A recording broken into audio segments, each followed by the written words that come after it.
What drove you to join the U.S. military and make a difference? I used to volunteer in an ambulance and work while I worked in upstate New York. And then with the downturn of the economy, the place where I worked shut down, and I had to go find a job in New York City, which took away my opportunity to volunteer and help the community. When that happened, although I was making good money, I felt empty. I needed to do something.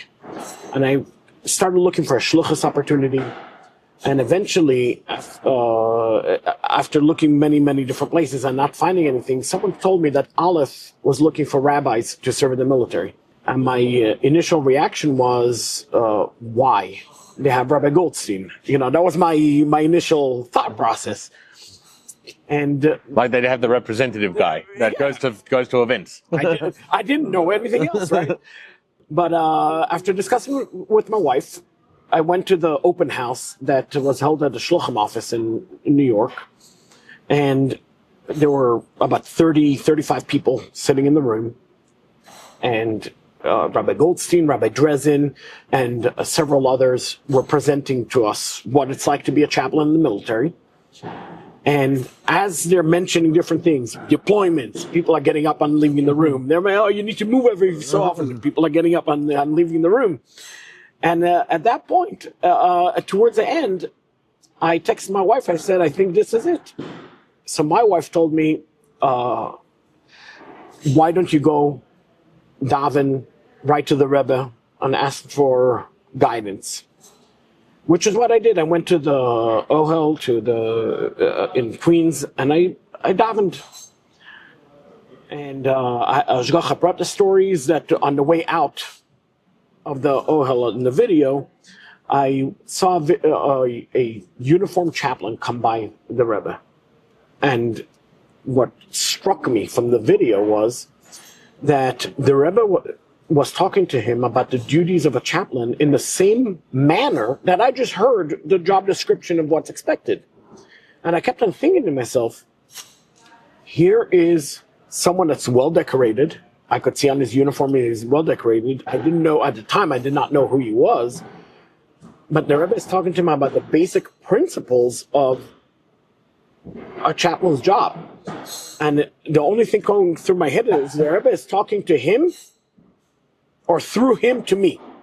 When I went to my car, I had missed calls from my wife, and I called her back, and she says, while you were at the Ohel, I opened up the Igros Kodesh, the books of the letters of the Rebbe, and there's an answer. And I rushed home to read the answer for myself, and the answer was, the Rebbe is giving guidance to someone that the best way to help Jewish troops in the U.S. military is by connecting them with a Jewish chaplain. And I'm all like, this is I'm getting goosebumps. Let's look at that. I see. This is a definite answer. This is what I need to do. So I called up Rabbi Dresden. This is on a Thursday night. I call him up and I say, Rabbi Dresden, I'm ready to meet with you tomorrow.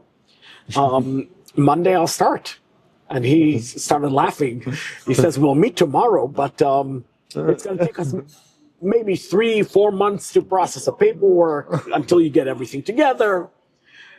Okay, I met with him on Friday, and we decided indeed I'll start. And he gave me a list of things that I needed to start putting together, my transcripts, my medical, whatever. Hashgacha protest of all of that is that it took me 3 weeks to get everything together. Really? Everything. I pick up the phone to one of the schools and I say, I need transcripts. Bang. That afternoon, I had the transcripts. I'm like, like everyone gave me warnings, like it's going to take months. It's going to take every place that I called the doctor for the medical. Oh, we could see you tomorrow morning. I was told that it's going to be months of wait. Everything that I needed to do was like off the bat. Boom, boom, boom, boom. I'm like, this is like, that's incredible. This is someone else is controlling it. Yeah. I'm just along for the ride. So then in early 2009, late 2008, early 2009, my packet was ready for the board. And in January of 2009, I was accessioned to active duty in the Army. A few hours after my accessioning, that phone call came in, I got a phone call back from a chaplain that tells me, "Rabbi, you're going to shave, right?" And I said, "You recruited me as a rabbi." That ain't happening. Not only is it not happening, in my essay, I even address the whole concept of being true to myself, true to my conscience, and so on. It's part of the package. You have to write an essay. Yeah. And all of that. I was like, what are we doing?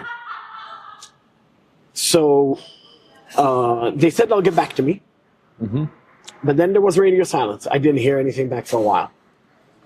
Several months later, Rabbi Dresden calls me and tells me that we have a meeting with the chief of chaplains in the Pentagon.